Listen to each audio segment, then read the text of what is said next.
Olá, sejam bem-vindos ao canal De Olho e Mente Aberta. Boa leitura. Conto. A carteira. Machado de Assis. De repente, Honório olhou para o chão e viu uma carteira. Abaixar-se, apanhá-la e guardá-la foi obra de alguns instantes.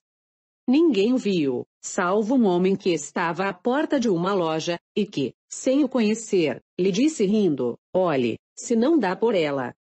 Perdi-a de uma vez." "É verdade", concordou o Honório envergonhado.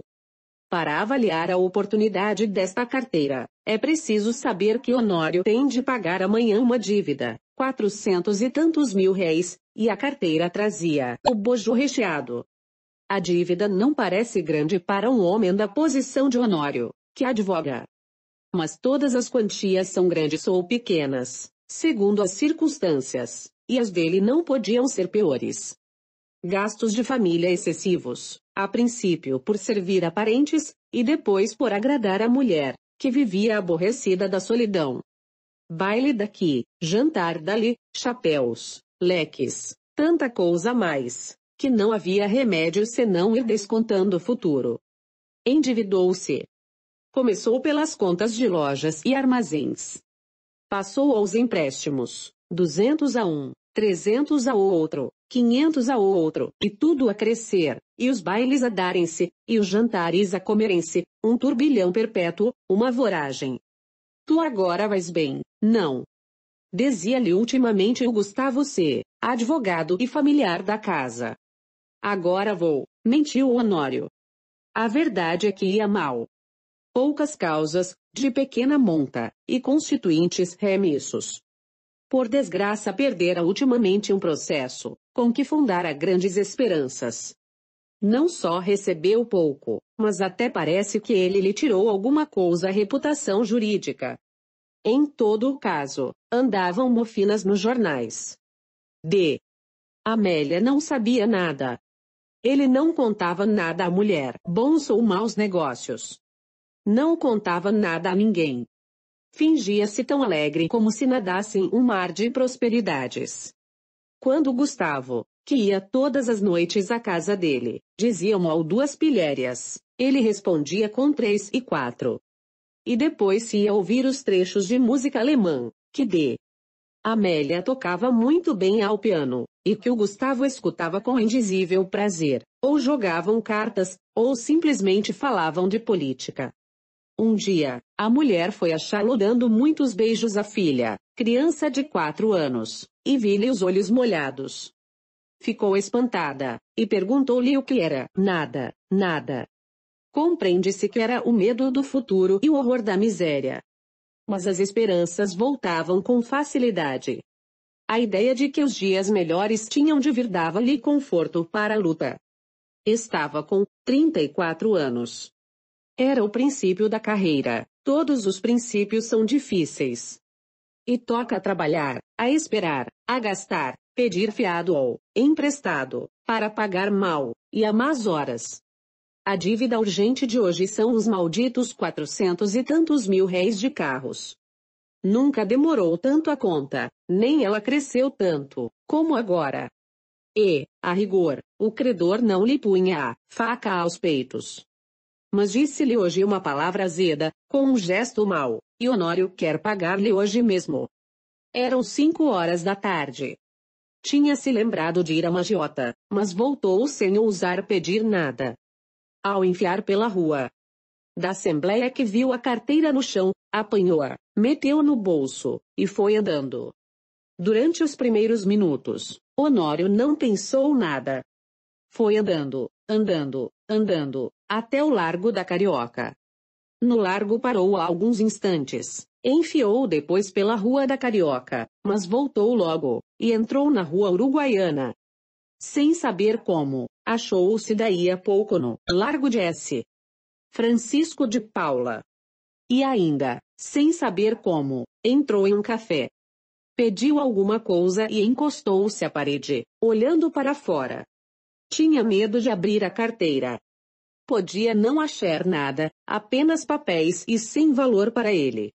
Ao mesmo tempo, e esta era a causa principal das reflexões, A consciência perguntava-lhe se podia utilizar-se do dinheiro que achasse.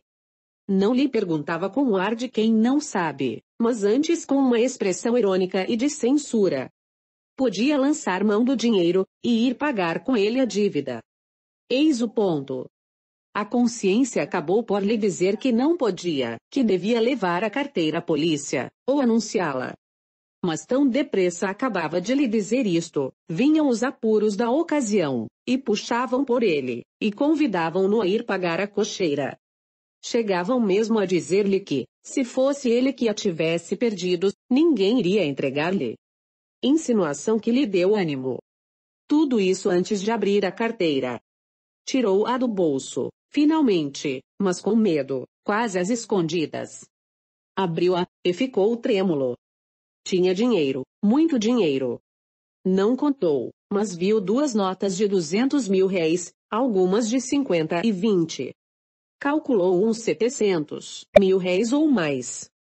Quando menos, 600. Era a dívida paga. Eram menos algumas despesas urgentes. Honório teve tentações de fechar os olhos, correr à cocheira, pagar, e, depois de paga a dívida, adeus. Reconciliar-se-ia consigo. Fechou a carteira, e com medo de a perder, tornou a guardá-la. Mas daí a pouco tirou-a outra vez, e abriu-a, com vontade de contar o dinheiro. Contar para quê? Era dele. Afinal venceu-se e contou, eram 730.000 réis. Honório teve um calafrio. Ninguém viu, ninguém soube. Podia ser um lance da fortuna, a sua boa sorte, um anjo. Honório teve pena de não crer nos anjos, mas porque não havia de crer neles. E voltava ao dinheiro, olhava, passava-o pelas mãos. Depois, resolvia o contrário, não usar do achado, restituí-lo. Restituí-lo a quem? Tratou de ver se havia na carteira algum sinal. Se houver um nome, uma indicação qualquer, não posso utilizar-me do dinheiro, pensou ele. Esquadrinhou os bolsos da carteira.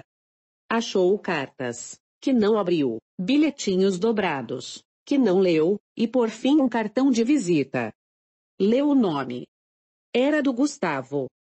Mas então, a carteira? Examinou-a por fora, e pareceu-lhe efetivamente do amigo. Voltou ao interior. Achou mais 2 cartões, mais 3, mais 5. Não havia duvidar. Era dele. A descoberta entristeceu-o. Não podia ficar com o dinheiro, sem praticar um ato ilícito, e, naquele caso, dolorosos ao seu coração porque era em dano de um amigo. Todo o castelo levantado esboroou-se como se fosse de cartas. Bebeu a última gota de café, sem reparar que estava frio. Saiu, e só então reparou que era quase noite. Caminhou para casa. Parece que a necessidade ainda lhe deu uns 2 empurrões, mas ele resistiu. Paciência, disse ele consigo, verei amanhã o que posso fazer. Chegando a casa, já lhe achou o Gustavo, um pouco preocupado e a própria D. Amélia o parecia também.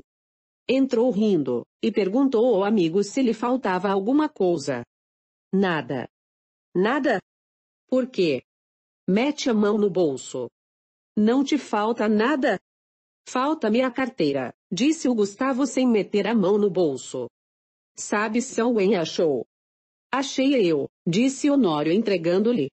Gustavo pegou-o dela precipitadamente, e olhou desconfiado para o amigo. Esse olhar foi para Honório como um golpe de estilete. Depois de tanta luta com a necessidade, era um triste prêmio, sorriu amargamente. E, como o outro lhe perguntasse onde achará, deu-lhe as explicações precisas. Mas conheceste-a? Não. Achei os teus bilhetes de visita. Honório deu 2 voltas, e foi mudar de toilette para o jantar. Então Gustavo sacou novamente a carteira, abriu-a, foi a um dos bolsos, tirou um dos bilhetinhos, que o outro não quis abrir nem ler, e estendeu-o a D. Amélia, que, ansiosa e trêmula, rasgou-o em 30.000 pedaços. Era um bilhetinho de amor. No conto A Carteira de Machado de Assis, O foco de tensão narrativa é o momento em que Honório abre a carteira, e investiga o que há nela e a quem pertence essa carteira. A partir desse ponto alto de tensão, encaminha-se o desfecho surpreendente do conto. Um clímax é o ponto ato dado conflito narrativo. Caso tenha gostado do contos, compartilhe com seus melhores amigos. Obrigado. Até a próxima.